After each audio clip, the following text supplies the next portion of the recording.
The City of Grand Forks, the proud home of the University of North Dakota Board of Equalization, Tuesday, April 9, 2019, is hereby called to order. Welcome and roll call. Weigel? Here. Here. Doppler? Weber? Here. Mock? Marshall? Sandy? Here. Veen? Here. We do have a quorum. We have a quorum. 1.2, the duties of the Board of Equalization. Mr. Workup. Thank you, Mayor Brown, members of the board. Just a few comments on the powers and the duties of the Board of Equalization. You're meeting as the Board of Equalization rather than a committee of the whole or as the council today. And the job of the Board of Equalization is to receive any protests that any property owner may have or residents may have regarding their assessment of property taxes, and then determine that all properties are correctly valued and correctly classified. This matter has generally this board generally has received the protests and thereafter referred them to the committee of the whole. I believe your assessor has maybe a different suggestion, because normally that's been a 3-meeting process to get this taken care of. I believe your assessor has a suggestion for a 2-meeting process. That process, in my opinion, that he'll describe to you is also legally sufficient. Your assessor has a number of protests that have been received. Also, property owners may present their protests orally this evening, so those are also proper should they be made here today. Ultimately, you will make a determination as to the correct assessment and classification to various properties. That determination would be forwarded on to the County Board of Equalization, who would thereafter make a final decision. And then if there were an appeal, that would go to the State Board of Equalization. So if there are any questions, I'd be happy to answer any questions you might have. And without any further question, I would transfer the matter on to your city assessor. Any questions for Mr. Workup from the Board of Equalization? Hearing none, thank you, Mr. Workup. Thank Mr. you. Hood. Now 1.3, comments by City Assessor, Mr. Hodek. Thank you, Mayor Brown and members of the Board of Equalization. I have a short summary of comments I'd like to make, kind of summarizing the last year since we met. I'd like to start out by introducing the assessing staff. They don't get to these meetings very often, so some of you may not know them, but this is Tim Ward, Darren Winkler, Jake Matson, Melissa Omlid, Julie Litzinger, Sheila Schreiner, and Tammy Lazur is back there. We work hard all year long to create fair and equitable assessments. That's what we're here to talk about tonight. You may remember that about 5 years ago, the City Council approved us purchasing new software, a new computer-aided mass appraisal system. We've been implementing that over the last 5 years. We purchased the system in 2013. We first used it to value commercial property in 2015. We completed our commercial reassessment in 2018. We completed our apartment reassessment this year in 2019. In 2017, we repriced all of the residential land in Grand Forks. And from 2017 to 2020, we're going to be cleaning up all of the residential data in this system. So we're just about done getting through each property and cleaning up the data, resketching, getting our data correct in our new system. We hope to have that, all the single-family properties done by the end of this year. If things go well, we might get through the townhomes and condos, but that may be one more year for that. So it's been about a 5-year process. It's going well overall. We have a target to be complete by next year at the latest. In 2019, we sent out 984 notices of increase. As a comparison, we sent out 1,251 in 2018, 997 in 2017, and 1,789 in 2016. That 984, most of those, I'd say half or a little better, are due to properties, new construction or exemptions coming off. So that's probably, annexations are another one. Anything that was annexed or replatted got a notice of increase. So that's probably about as low as that number is going to get. Our 2019 residential market is what I would call stable. We compare all of our residential sales to our value. So we take all the 2018 sales and we compare the sale price to our value. The median ratio is the number that the state watches. That needs to be between 90 and 100%. Every year in Grand Forks, we target 95%. All of our 2018 sales, the median ratio was 94.7%, identical to what it was in 2018, 2017 sales. So the market's pretty flat. But our values are right where we want them to be. So that's a good thing. Overall, our market is stable. On the commercial sales ratio study, our median ratio was 95.8%, so it's a little higher. The commercial ratio study is not as good of a tool as the residential just because of the lack of sales. It's just not as good of a measurement. Our overall change, I put a sheet that looks like this in front of each one of you this afternoon. Our overall change is 1.49% from 2018 to 2019.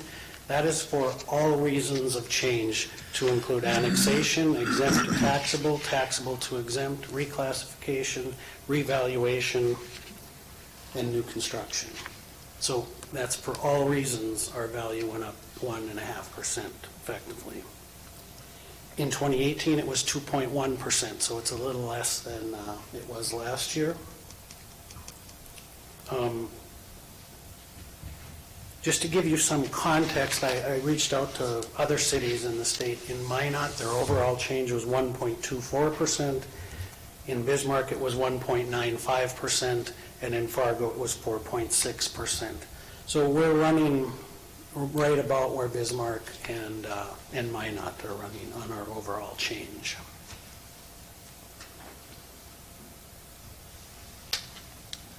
The overall commercial value changed by 0.42%, so just under 0.5% was our total change in commercial, and the overall residential value change was 2.25%.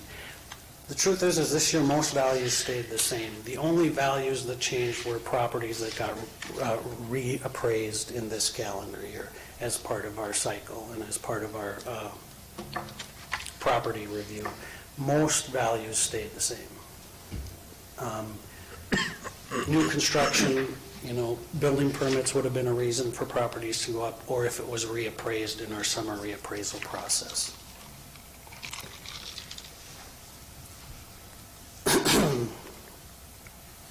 The preliminary increase that I'm projecting in the value of the mill is $3,373 from 2018 to 2019. The value of the mill will be $3,373 higher than it was. Again, compared to last year, it was an increase of $4,586, and in 2017, it was $10,627. So that's a reflection of the small value increase. That's all I have in terms of my comments on the overall year that we've had. Does anybody have any questions on that? Any questions for Mr. Hodak from the Board of Equalization? None, thank you.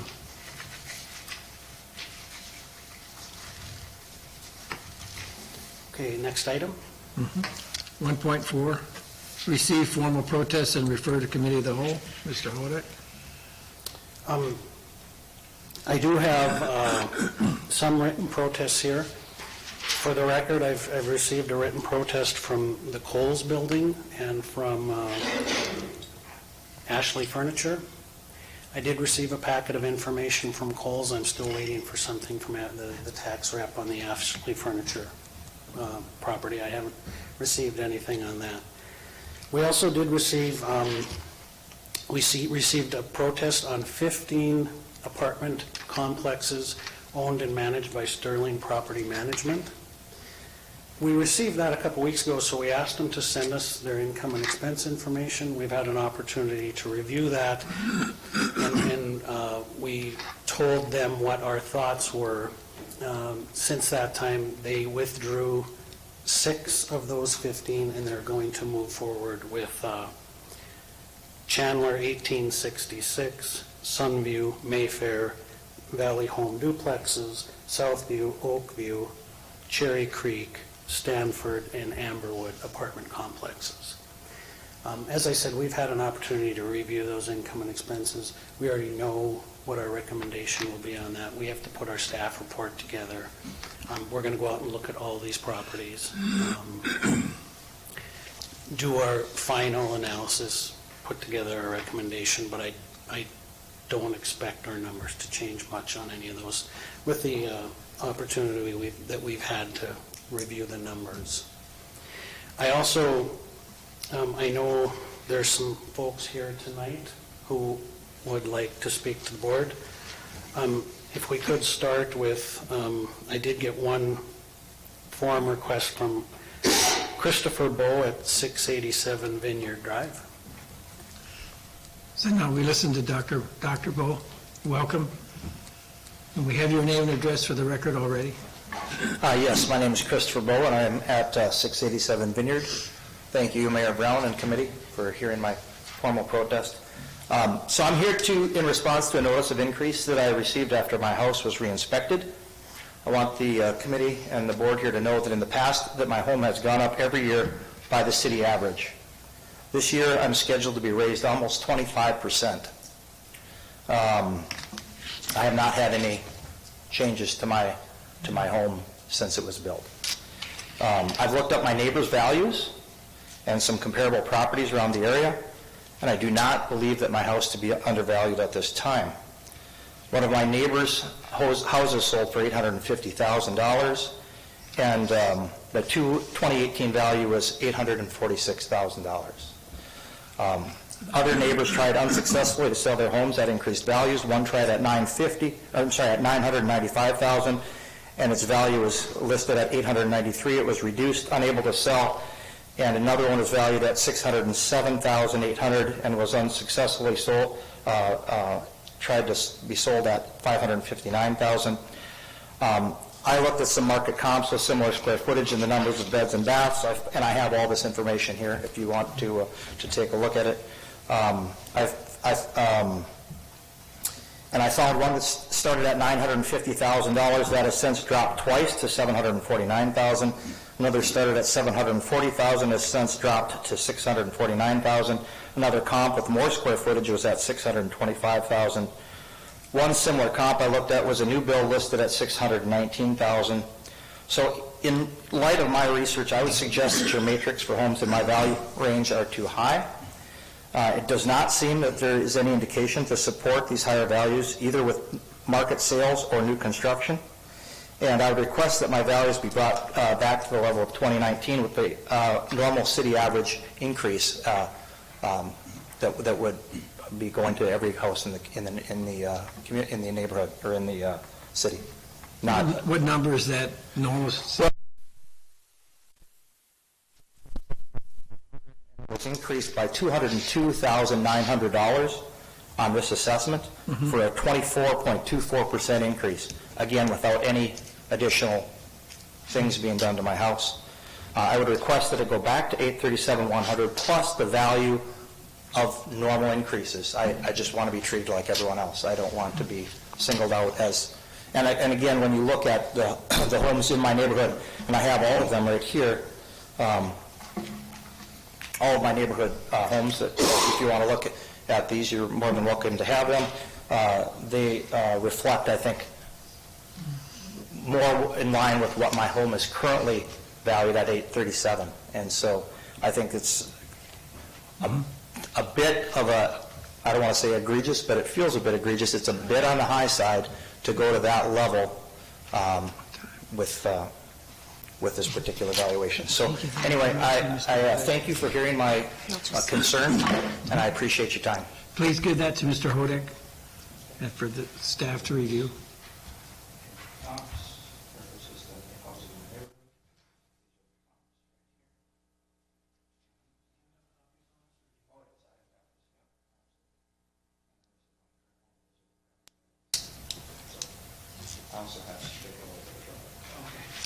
Thank you, sir. Who would next like to address the Board of Equalization? Please come up and, do you have any others, Mr. Hodek? I do not. Anybody else would be... Please come forward, state your name and address for the record, and make your remarks. Never done this before. Steve Argo, Grand Forks, 818 Cedar Burrows Drive. Okay. I got just not as prepared as he is, but a couple of general concerns. I have specials on my house. I have a new build.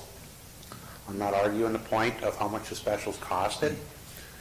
I'm arguing the point on, I would like someone to explain to me why you're taxing me on interest. Not on the specials, on interest. Nobody can explain that to me. The city has got a spreadsheet. Line 1 shows how much the infrastructure costed for my house. You know, roads, all of this. Figure of speaking, $32,000. It's a little bit more than that. I don't have the exact number. I think it's 33,000 some. I have deferments because it's a new building. Now the city says my specials are 37,000 because of the deferment. It's interest. So they add all the interest on and say that's what my specials are. So my house is going up $37,000. Not the $32,000, the $37,000. I have $4,000 in interest on those specials that are going against the value of my house. My house hasn't changed, that's interest. My question is, the price of my lot, when I built, I bought the lot for $35,000. City says it's worth $72,000. They said, you got a deal on that lot. Anyone want to buy a lot? There's 50 more of them over there for the 30-some thousand apiece. They're not moving. How can you justify the price of the lot being twice as much? I'm unsure of where they're going with this. I mean, it is what it is. I just questioning, how can you tax me on interest? And how can you say my lot's worth twice as much when there's 40, 50 other lots over there you can buy for a lower price? They haven't sold. I'm sorry, sir, I didn't catch your name. Steve Argall? Hi, Steve. Thanks for coming in today. I'm just a common, whatever citizen that really I don't know what I'm doing as I'm standing here talking to you. Standing up in front of a group like that.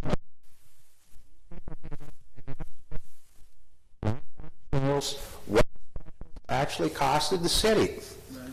If the day I got home, I did not come prepared.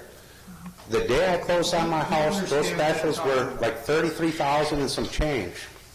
Okay? Line 7 of that spreadsheet shows it's over 37,000. So you take the standard increases over the years. I plan on living here a lot of years.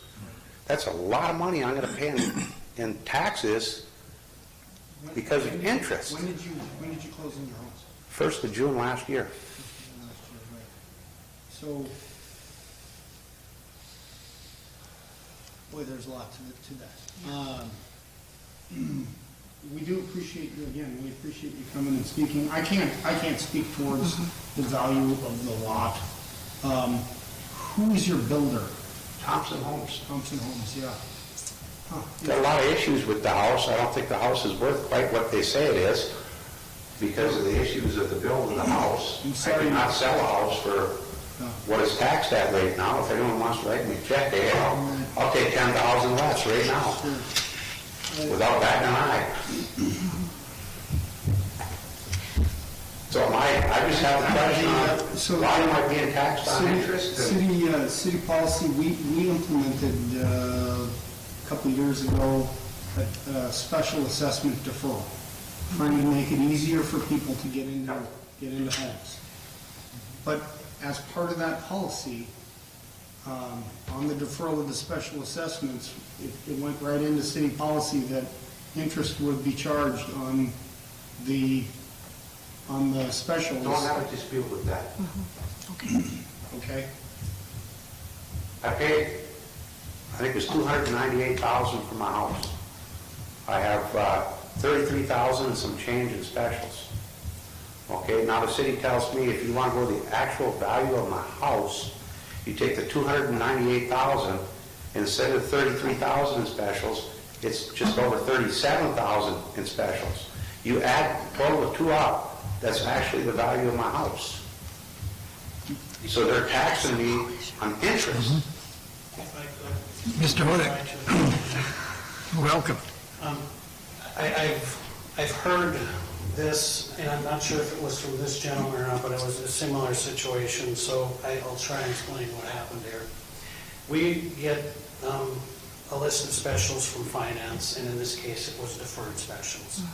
Now, one of the spreadsheets they gave us, the total of the specials that they gave us, it was a number that included the interest, as he's saying.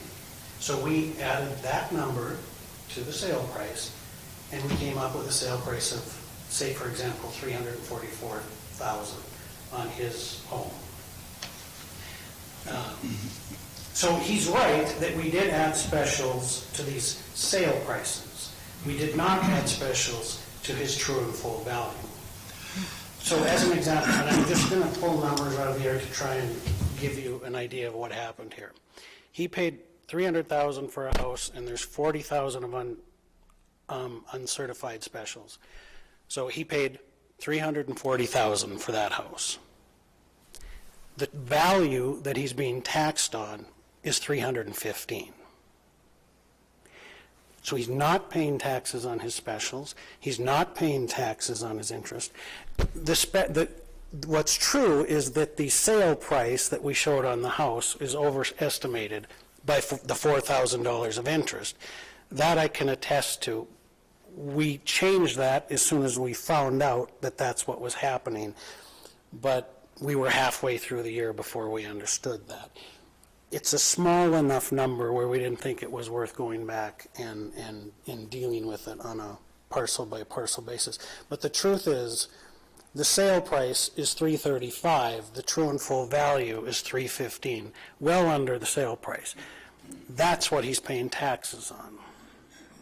And in terms of why do we add the special assessments to the sale price? We're trying to come to an unencumbered value. When you buy a lot for $35,000 and you assume $35,000 in specials, you have assumed debt of $35,000. You paid $70,000 for that lot. You didn't pay it in cash, but that's what you paid for the lot. And if we didn't add the specials, what would happen is one guy would come in and he'd say, I got $70,000 in my pocket, I'm going to buy this lot, I'm going to pay off the specials, and I'm going to have it free and clear. And the other guy would pay the $35,000 and pay the specials over the course of 30 years. Who paid more for the lot? If you take out the interest over the 30 years, they paid the same amount. So that's what happened. I think that's what he's describing. But the truth is I would be willing to bet on his house, without even knowing his address, that what he paid for on the deed plus specials is higher than what we have it valued at. And that's what he's being taxed on, is what we have it valued at. So I hope that helps to clarify what happened. Mr. Fiedler? Absolutely, we'll look at it, but I'm just... Is there anybody in town that pays taxes on true and full value? In this case, $340,000. Everybody in you town, tax. the true and full value is the value that Okay, we... my house, your numbers are real close, real close, and they've explained this to me, and they say we actually do not we're not gonna tax you on the 340,000 because we don't tax anybody in the city that way. We go just under is how we tax you, just to make sure that it's right. Everybody in the city, everyone looks at their taxes when they get them. You say, the taxable value of my house is this much, my house is worth this much, the taxable value is always undercut. The number follow me? that we put on your house, the 315,000 in my explanation, that's what we say your house is worth. Yep. So before you went through and redid this, my true and full value, or my value of the house for your taxes, did not go down when you said you reworked the interest part. The value of my house should have went down just a piddly $3,800. Had we gone down and removed that $3,800, no, but the sale price of your house would have gone down. It would have gone down from $340,000 to $335,000. Yep. But I'm still valued at $315,000. So whether that interest is included or not, that sale supports your value and more. So that's my point.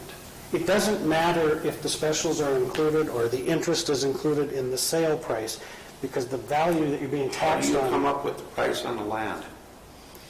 vacant lot sales. Vacant lot sales in my neighborhood are $35,000 a lot. Plus You can buy specials. 40 of them Plus right now. specials. So you're gonna charge me $40,000 for specials on my lot plus $40,000? No. They Every year, gave me the true value of my house is $340,000, okay? no, That's counting $72,000 for the lot, that's counting $40,000 in specials, and that's counting what I paid for my house. see, you're using these terms interchangeably, and they're not interchangeable. The sale price and the true and full value are two very distinct things, and you're using these terms interchangeably. The sale price is the 340 or the 345. Yep. That's the number that's inflated by the $4,500 or the interest on the specials. The true and full value is what you're taxed on, and that's the 315. My house, I paid $298 for it, okay? The house itself, the structure on the lot, I paid, what would come to $227,000 for, to build the house. The lot costed me $32,000. But see, you're underestimating the value of the lot because you're not including the special assessments. The special assessments is the money that the city borrowed to put the streets and the water I wish I and the would have sewer. brought my sheet of paper, because they valued my lot at $72,000, is a sheet of paper I got from you, valued my lot at $72,000, added with the structure on the lot, and then added with the $40,000 in special assessments. They said, I got a deal on my lot. My lot only cost me $35,000, but your lot is worth $72,000. You got a deal on that lot. Just because you only paid $32,000. But you paid more than $32,000, that's what I'm saying. You paid $32,000 plus special. We'll discuss this later. We have a piece of paper in the auditor's office. and we Did we get a form from? I'm going to fill one out. Does anyone else wish to address the Board of Equalization? Seeing none? Mr. Weber? Well, I don't know that I really have anything to argue about here, so I think back that the taxes incentives were given to apartment complexes when they built here in town. Please state your name and address for the record then. Jude Freeman, 315 Belmont Road. Okay. And now make your remarks. The city gave tax incentives to build apartment buildings throughout town, all over the place. And now I've got a small apartment building, and now I don't anymore because everybody's going to the new place. Yet my taxes took a big jump because apparently it's an apartment building. I didn't just learn that today that you guys were looking at apartment buildings. You know, I really have a hard time because, quite honestly, I believe that my structure, my building, my property is at that value. But I don't have clients anymore. So maybe I should get some kind of tax incentive to hang in there. Is there any way that something like that could happen to us poor guys that are losing clients to all these new places coming in? Would you please spell your last name for the record then? Freeeman. And then would you make an appointment with Mr. Hodek to discuss Would this? you like us to come and look at the property? No, Okay. That's going to be the first step in an appeal. I'm not trying to appeal, I'm trying to get a tax incentive for my property because you gave tax incentives to everybody else. So okay, he's not here to appeal his value, he's here to talk about taxes. I'm just complaining. Okay. This is not the venue. Probably not. But I came to see what happens, and that's why I'm here, so I just stepped up to explain why. Thank you. Thank you. With any further business for the Board of Equalization? Mr. Hodek? I do have a comment, Mayor and members of the board. If I was thinking about moving this forward, and typically what's been done in the past is it went to Finance and Development or the Committee of the Whole to hear our recommendations and anything the property owners would have to say. And then after that meeting, we would reconvene as the Board of Equalization. If that's how you want to continue to do it, I'm okay with that. One suggestion I would make is why don't we just reconvene as the Board of Equalization prior to a city council meeting on like May 6th? You could hear the protests. If you feel you have enough information to make the decision, you make the decision. We certify the values to the county and we're done. If you don't feel like you have had enough time or you need more time, you could just you could just carry it over for another week as the Board of Equalization. You can proceed how you want. It's just a suggestion to save some meetings. So any comments from the Board of Equalization? Mr. Sandy? I make the recommendation that we simply meet as the Board of Equalization before the next city council meeting. If we could push it back to Two council meetings. May 6th. May 6th. May 6th? Is that a council night? We didn't take a, so that's a motion? Yeah, we should. So that's a motion. Mr. Levine seconds. All in favor, say aye. Can I ask you, Mr. Weber? so the Board of Equalization, that's where property owners could come make a protest or ask questions. When it goes to City Council, it would likely be a block vote on all requests. This is the place to appeal. No one can appeal to the City Board of Equalization beyond this meeting. We will just hear the protests that we've heard brought forward tonight. Okay? At the City Board of Equalization, you don't need, correct me if I'm wrong, they don't need to make a recommendation to the City Council. The Board of Equalization goes right to the county board. Correct. So that it wouldn't even go to the We are the council. final decision maker. I'm ready to go, Mr. Okay, so we have a motion and a second before us. All in favor, say aye. Aye. Aye. Opposed? Motion carries. Thank you. And I move we adjourn. if there's no further motion to adjourn, Mr. Sandy, Mr. Vian quickly seconds. All in favor, say aye. Aye. Thank you. Opposed? Thank you. We stand adjourned.